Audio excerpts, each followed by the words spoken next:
Relation আর function গণিতের এই দুটো ধারণার মধ্যে আসল পার্থক্যটা কি বলুন তো? চলুন আজ একদম সহজ করে ব্যাপারটা বুঝে নেওয়া যাক। এই কথাটা আমরা প্রায়ই শুনে থাকি, সব ফাংশনই রিলেশন, কিন্তু সব রিলেশন ফাংশন নয়। কেমন একটা ধাঁধার মতো লাগে, তাই না?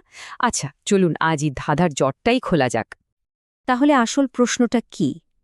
কোন সেই বিশেষ শর্ত যেটা একটা সাধারণ রিলেশনকে ফাংশন বানিয়ে দেয়? জবাবটা আমরা খুঁজব একটা দারুণ মজার উপমার সাহায্যে। চলুন এই ব্যাপারটা বুঝতে আমরা একটা মজার থিওরির সাহায্য নিই। নাম দিলাম ম্যাঙ্গো ট্রি থিওরি বা আম গাছ তত্ত্ব। ভাবুন তো, আমাদের কাছে দুটো সেট আছে। এক সেটে আছে শুধু আম, এগুলো আমাদের ইনপুট, আর অন্য সেটে আছে আম গাছ, এগুলো আমাদের আউটপুট। আচ্ছা, প্রথম কেসটা দেখি। একটা আম, মানে আমাদের একটা ইনপুট, এসেছে একটা মাত্র গাছ থেকে, মানে একটা আউটপুট থেকে। এটা কি বাস্তব জীবনে সম্ভব? আরে অবশ্যই সম্ভব। আর যেহেতু এটা লজিক্যাল, তাই গণিতের ভাষাতেও এটা একটা ফাংশন। এবার দ্বিতীয় পরিস্থিতিটা ভাবুন। একটা গাছ থেকে অনেকগুলো আম হচ্ছে। তার মানে আম এক আসছে গাছকে থেকে, আম দুইও আসছে গাছকে থেকে। বাস্তবে কি এটা হয়? একদমই। এটা তো খুবই স্বাভাবিক। অনেকগুলো ইনপুটের একটাই আউটপুট হতে পারে।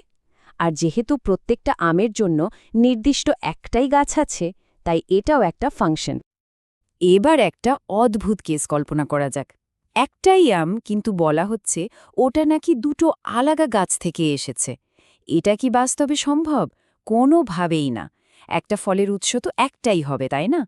যেহেতু এই ব্যাপারটা অবাস্তব, গণিতও বলে যে এই ধরনের রিলেশন কোনোভাবেই ফাংশন হতে পারে না। ব্যাস, আমরা আমাদের প্রথম শর্তটা পেয়ে গেলাম। আমাদের শেষ কেসটা আরও আজব। একটা আম আছে, মানে একটা ইনপুট আছে, কিন্তু সেটার কোনো উৎস বা গাছ নেই, মানে কোনো আউটপুটই নেই। এটা কি সম্ভব? মোটেই না। গাছ ছাড়া তো আর আম হতে পারে না। তার মানে প্রত্যেকটা ইনপুটের একটা আউটপুট থাকতেই হবে। তাই এই অবাস্তব রিলেশনটাও ফাংশন নয়। তো চলুন আমাদের এই আম গাছের গল্প থেকে পাওয়া নিয়মগুলোকে এবার গণিতের ভাষায় গুছিয়ে ফেলি। এই গল্প থেকে আমরা ফাংশন হওয়ার জন্য দুটো সলিড শর্ত খুঁজে পেয়েছি। তাহলে আমাদের আম গাছের গল্প থেকে পাওয়া দুটো মূল শর্ত কি দাঁড়ালো? প্রথমটা হলো একটা ইনপুটের, মানে একটা এক্স ভ্যালুর একাধিক আউটপুট বা ওয়াই ভ্যালু থাকতে পারবে না। ঠিক যেমন একটা আম দুটো আলাদা গাছ থেকে আসাটা অসম্ভব। আর দ্বিতীয় শর্তটা হলো প্রত্যেকটা ইনপুটের জন্য একটা না একটা আউটপুট থাকতেই হবে। কোনো ইনপুট একা থাকতে পারবে না। ওই যে গাছ ছাড়া যেমন আম হয় না। চলুন এবার একটা সত্যিকারের অঙ্ক দিয়ে ব্যাপারটা দেখি। ধরুন আমাদের সমীকরণটা হলো y +- square root of x - 4। এখানে আমরা x এর জায়গায় যদি 20 বসাই, তাহলে কি হয়? y এর মান কিন্তু দুটো আসছে, একটা +4 আর একটা -4। কি হলো তাহলে? একটাই ইনপুট 20, কিন্তু আউটপুট পেয়ে গেলাম দুটো। এটা তো আমাদের প্রথম শর্তটাই ভেঙে দিল। তাই এই সমীকরণটা একটা রিলেশন হলেও ফাংশন নয়। আগের উদাহরণটা দেখে স্কোয়ার রুট নিয়ে একটা কমন কনফিউশন তৈরি হতেই পারে। চলুন এই ব্যাপারটা একটু ক্লিয়ার করে নিই। অনেকেই আমরা ভাবি যে √16 মানে হলো +-4, কিন্তু এটা একটা খুব কমন ভুল ধারণা। সত্যিটা হলো এই যে স্কোয়ার রুট বা র্যাডিক্যাল সাইনটা, এটা সবসময় পজিটিভ বা ধনাত্মক মানটাকেই বোঝায়। তার মানে √16 এর মান শুধুমাত্র +4, কখনোই -4 নয়। এই ব্যাপারটা ডক্টর জাফর ইকবাল স্যার খুব সুন্দর একটা সংজ্ঞায় বলেছেন। তার কথা অনুযায়ী কোনো পজিটিভ রিয়েল নাম্বারের স্কোয়ার রুট হল সেই পজিটিভ রিয়েল নাম্বার যেটাকে স্কোয়ার করলে আসল নাম্বারটা ফেরত পাওয়া যায়। খেয়াল করেছেন পজিটিভ বা ধনাত্মক শব্দটা এখানে কত গুরুত্বপূর্ণ? তাহলে প্রশ্ন আসতেই পারে, এই প্লাস মাইনাস চিহ্নটা আসে কোত্থেকে?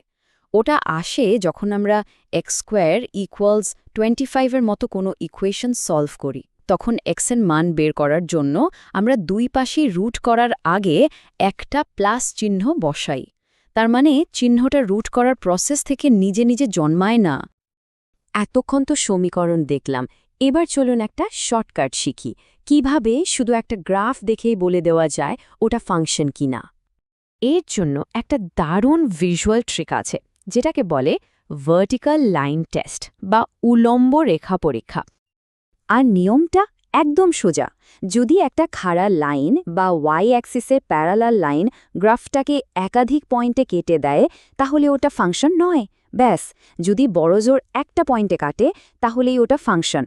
চলুন কয়েকটা উদাহরণের টেস্টটা করে দেখি।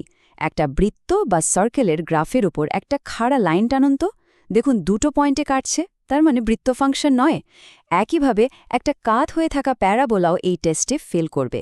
কিন্তু একটা সেমি সার্কেল বা অর্ধবৃত্ত, ওটার উপর লাইন টানলে সব সময় একটাই পয়েন্টে কাটবে, তার মানে ওটা একটা ফাংশন। তাহলে আজকের এই আলোচনা শেষে ফাংশন চেনার জন্য আমাদের হাতে কি কি টুলস থাকলো? একটা ইনপুটের জন্য অনেকগুলো আউটপুট থাকতে পারবে না। 2, প্রত্যেকটা ইনপুটের জন্য একটা আউটপুট থাকতেই হবে। আর 3, গ্রাফ দেখে চেনার জন্য আমাদের ম্যাজিক টুল ভার্টিক্যাল লাইন টেস্ট। এখন যেহেতু এই টুলবক্সটা আমাদের হাতে চলে এসেছে, একটা জিনিস ভাবা যাক তো, শুধু গণিতের বইতে নয়, আমাদের চারপাশের এই বাস্তব জগতে আর কোথায় কোথায় এই ফাংশনের আইডিয়াটা লুকিয়ে আছে।